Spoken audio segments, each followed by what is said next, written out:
Ça tourne à caméra, ça tourne au son, vas-y clap.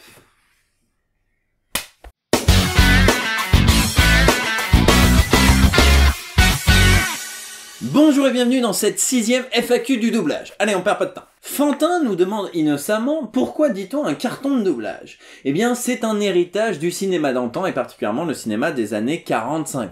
Au tout début du cinéma, les titres et noms des comédiens étaient écrits sur des cartons qui étaient ensuite filmés. Et il en était de même pour les dialogues. Ils étaient fixes et ne bougeaient pas, c'était leur caractéristique.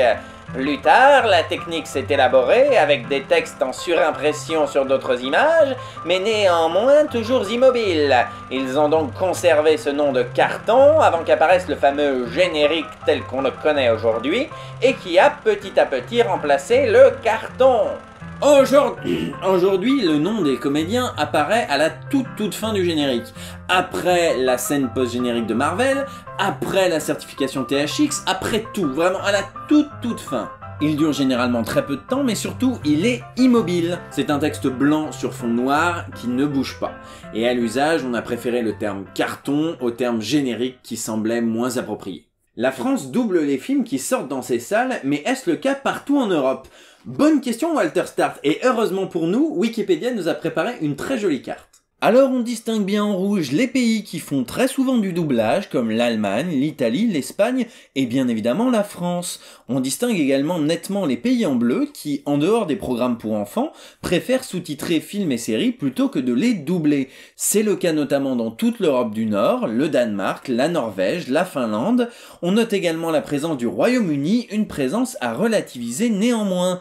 Étant donné qu'une immense partie de ce qu'on double dans le monde est en anglais et que le Royaume-Uni est un pays anglophone, les œuvres culturelles de leur langue natale sont beaucoup plus importantes que le reste, donc ils n'ont pas besoin de doubler les 3-4 films en langue étrangère qu'ils importent. En jaune, on en avait parlé dans notre première émission, ce sont les pays qui pratiquent le voice-over, c'est-à-dire le parler par-dessus. Et c'est l'héritage de l'ex-URSS, c'est pour ça que c'est une pratique propre à l'Europe de l'Est. Et enfin, plus marginaux, les pays en orange qui font un peu ce qu'ils veulent, comme la Turquie ou la Bulgarie, et les pays en hachure qui récupèrent les versions des autres qui ont la même langue qu'eux, c'est le cas de la Belgique et de la Slovaquie. Quel est le budget moyen pour un doublage ? Demande Tank Metal.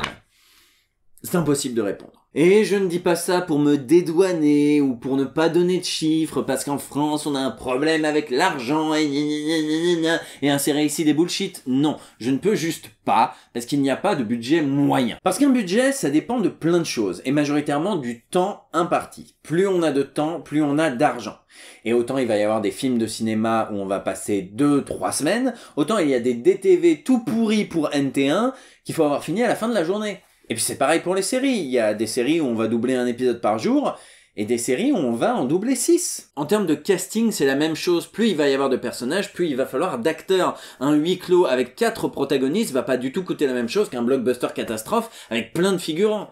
Et puis pareil, si le film est taiseux ou bavard, les acteurs, les comédiens vont pas avoir la même masse de travail. Ça dépend de la boîte aussi. Il y a des comédiens qui vont faire appel à un studio qui pratique le doublage au forfait, et encore une fois c'est pas bien, et encore une fois c'est illégal. Et puis il y en a d'autres qui vont payer 100 000 balles pour que Koé ou Kev Adams fasse une voix dans son film.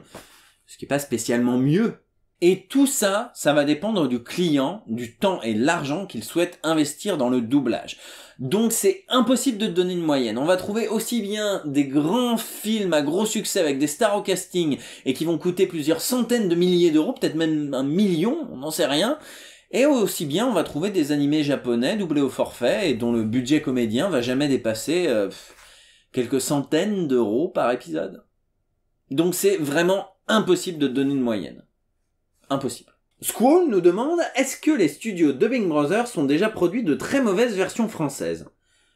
Probablement, comme tous les studios. Je suis désolé, mais je vois pas quoi répondre d'autre en fait. Coca Impact s'interroge et nous interroge. Penses-tu qu'il soit possible de monter un studio de doublage indépendant ou est-ce que je sous-estime totalement les coûts ?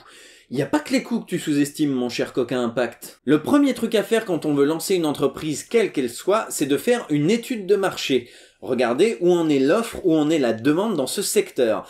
Or, si tu avais pris le temps de faire ça, tu te serais rendu compte que le marché est hyper saturé. Il y a beaucoup trop de studios de doublage pour une demande de moins en moins forte, surtout quand certains pratiquent le doublage au forfait, comme on l'a vu dans la dernière FAQ. Donc à moins que tu aies une idée de génie pour te démarquer et dont tu ne m'as pas fait part, ça me semble être un projet aussi viable que de vendre du sable au beau milieu du Sahara. Théo Blanger nous demande comment ça se passe quand un comédien part en plein milieu du doublage d'une série ou d'un film. Ben on le remplace. Après, selon la situation, selon comment est avancé le doublage, on voit si on redouble ou si on redouble pas ce qui a été fait avant. Si 90% du film a déjà été fait, on va pas redoubler. Et puis si la série en est à sa 6e saison, c'est beaucoup trop tard. Et on va terminer avec une question de pourquoi avoir peur, dont je vous suggère très fortement de checker la chaîne YouTube. Question con, comment sont faits les sons ambiants et les bruits lors du doublage? SFX ou récup de la VO?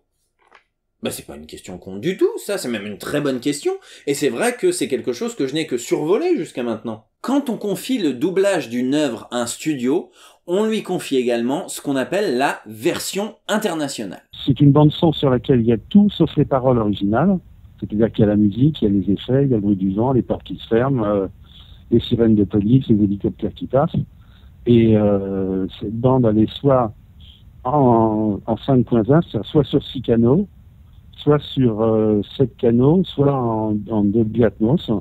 Donc on a plusieurs versions, on a 5.1, 7.1, Dolby Atmos.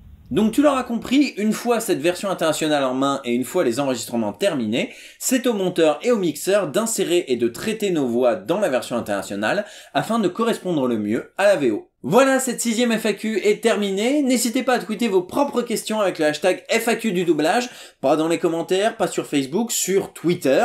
Et si vous n'avez pas Twitter, demandez à un adulte de vous aider. Si l'émission vous plaît, vous pouvez la partager, vous pouvez mettre un pouce bleu, vous pouvez vous abonner, vous pouvez checker les précédentes, et puis vous pouvez regarder aussi mon autre émission sur le doublage qui s'appelle Parlons VF. Pour rester dans la thématique du doublage, j'ai animé à la dernière Néocast un débat sur le thème peut-on être cinéphile et aimer le doublage en compagnie de In the Panda et du Fossoyeur de film.